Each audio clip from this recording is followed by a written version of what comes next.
Jusqu'à 9h, Good Morning Business.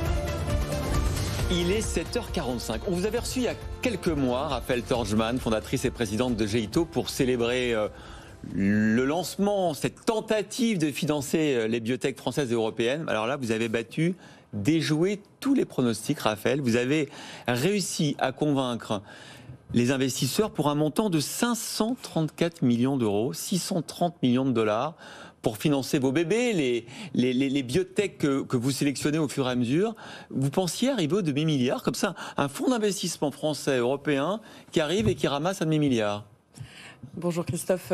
Écoutez, c'était le but. Le but, pourquoi ? Parce qu'on a une stratégie qui permet de financer à hauteur de 80 millions d'euros, enfin jusqu'à 80 millions d'euros dans une seule société, possiblement. C'est un gros ticket, hein ? Gros ticket, pour les accompagner dans leur croissance et les accélérer vers le marché, puisqu'on s'adresse à des biotech, biopharmacies qui développent des médicaments innovants.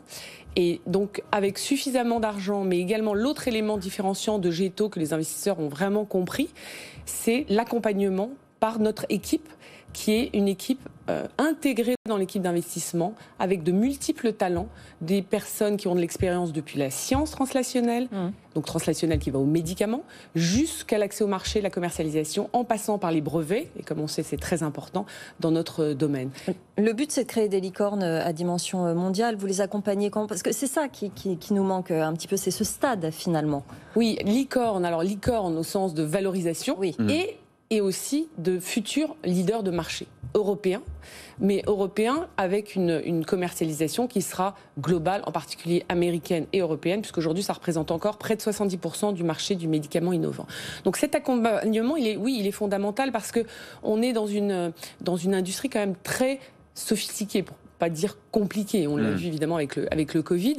Et donc de pouvoir être aux côtés des entreprises, des entrepreneurs et du management, et de les influencer pour prévoir toutes les étapes du développement en amont, de choisir quelle est la bonne population de patients pour aller et pour créer de la valeur. Et pourquoi on veut aller plus vite ? Évidemment, on veut aller plus vite pour le patient, et moi en tant que médecin, je ne vais pas dire le contraire, mais c'est surtout aussi que notre industrie et la valeur de ce qu'on fait est liée aux brevets. Et les brevets, ça a une durée de vie de 20 ans.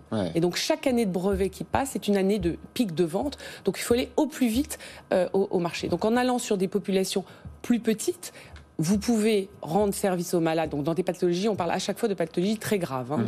Rendre service et avoir vraiment un bénéfice pour le patient, un service médical, une amélioration du service médical rendu importante, et donc avoir un prix suffisant. Ensuite, vous pouvez élargir sur d'autres populations de patients. Ce qu'on se dit avec G-ITO, Raphaël Torgman, c'est que peut-être qu'enfin, la France, on y est. On est capable de lever autant d'argent pour soutenir nos entreprises.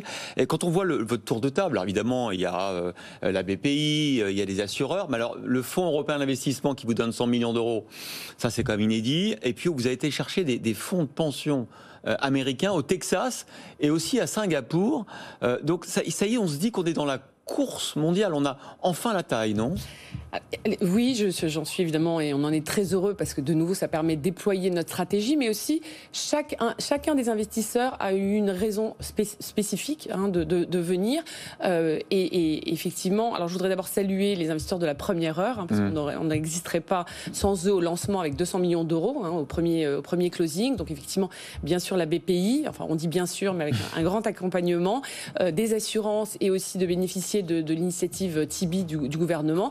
Et le FEI, comme vous l'avez dit, avec donc Temasek, le fonds singapourien, on est très fiers de rentrer dans un premier fonds. Ce sont des gens très expérimentés dans la santé. Ils étaient investisseurs dans BioNTech, par exemple, et également Texas Teacher Retirement System, donc le fonds de pension texan, qui a accepté de venir dès le premier fonds, et en Europe, une première pour eux aussi. Ils ont tous cru en notre modèle qu'on a pu démontrer les 18 derniers mois par des investissements. Et je pense que c'est ça qu'il faut souligner également. Vous avez investi combien déjà sur le demi-milliard ? 5 sociétés, 5 sociétés, toutes très prometteuses, toutes dans lesquelles on pourrait investir des gros tickets et dans des domaines thérapeutiques très variés et de nouveau très graves pour rendre service aux malades, qui est toujours lié à la performance. Voilà, la célébration aujourd'hui par G-ITO Capital de ça, un demi-milliard d'euros quand même, Wilfried Galland, avec le docteur Raphaël Torgman à la tête de G-ITO Capital.